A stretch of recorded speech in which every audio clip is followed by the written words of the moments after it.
Hi, this is Dan from Bible Prophecy and Truth.com. Let's look at chapter 26. Dinosaurs are mentioned in the Bible. Remember that all reptiles never stop growing. That's right. They grow every day of their life, no matter how long they live. We grow to a certain age and stop.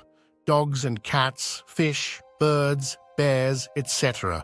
all stop growing at a certain age, but reptiles never do. Back before the flood, when things lived for hundreds of years, the reptiles were growing every day of their life. Remember the Iguanodon I mentioned earlier? It's just a big, huge iguana. Nothing exotic, I know, but that's the truth of the matter. The fossilized eggs of dinosaurs are not very big. Most of them are pretty small, actually. Just as the Bible tells us about the human giants, in Job 40, God talks to Job about the Behemoth and the Leviathan. Job 40:15, Behold now Behemoth, which I made with thee, he eateth grass as an ox. Lo now, his strength is in his loins, and his force is in the navel of his belly. He moveth his tail like a cedar. The sinews of his stones are wrapped together. His bones are as strong pieces of brass. His bones are like bars of iron. He is the chief of the ways of God. He that made him can make his sword to approach unto him. Surely the mountains bring him forth food, where all the beasts of the field play. He lieth under the shady trees, in the covert of the reed and fens. Notice that the behemoth has strength and force in its body. He moves his tail like a cedar. It's a big tail, not a scrawny tail, but like a tree. It is very strong. It is the chief of the ways of God. It's God's pride. Notice that he says, Behold now Behemoth, which I made with thee. He's telling Job to look upon something that was within eyesight. He says that he made it with Job, or he made it when he made men. It was part of creation, not a thing that died millions of years ago. The behemoth was the largest of the dinosaurs and had a huge tail. The long-necked dinosaur was the biggest, had a strong body, and a big strong tail like a tree. It says that he lies down in the fens. The word fen means swamp. Remember the Mokele-mbembe in the swamp in Africa?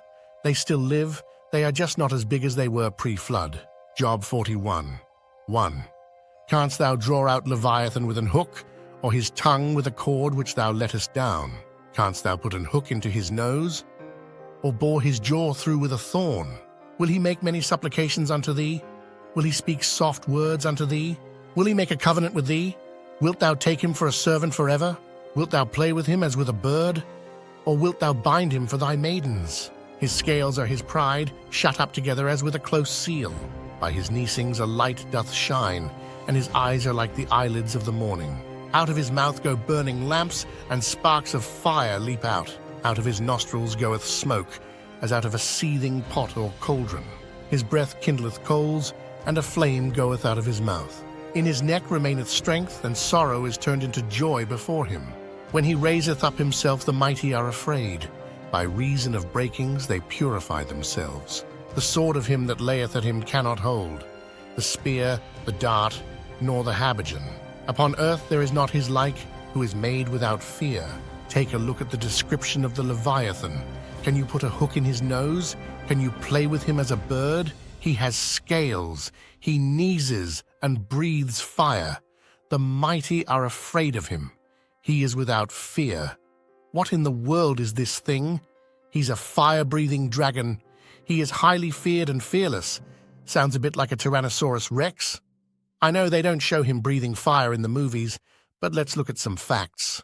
There's a bug called the bombardier beetle that actually shoots fire out of its, rear end when it's in danger. It has a mixture of chemicals that are in chambers in its body that it mixes and shoots out in a quick stream of fire to dissuade its enemies when it needs to.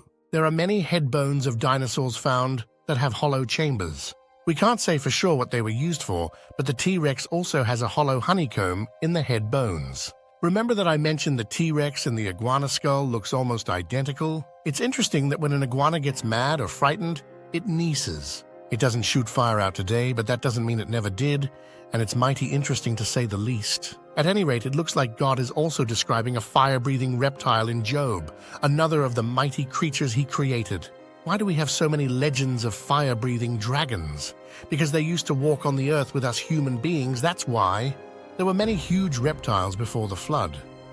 The fossils they have found show that the skin on dinosaurs looks remarkably like modern-day lizards. Discover Magazine, Feb 1999. And it's easy to see how Noah got them on the boat. He took young reptiles, not old giant ones. Simple when you think about it. Takes away the mystery of how the ancient peoples moved huge rocks that weigh tons and tons without modern technology. Using big reptiles that weigh tons and tons as workhorses could easily account for that feat that scientists can't explain.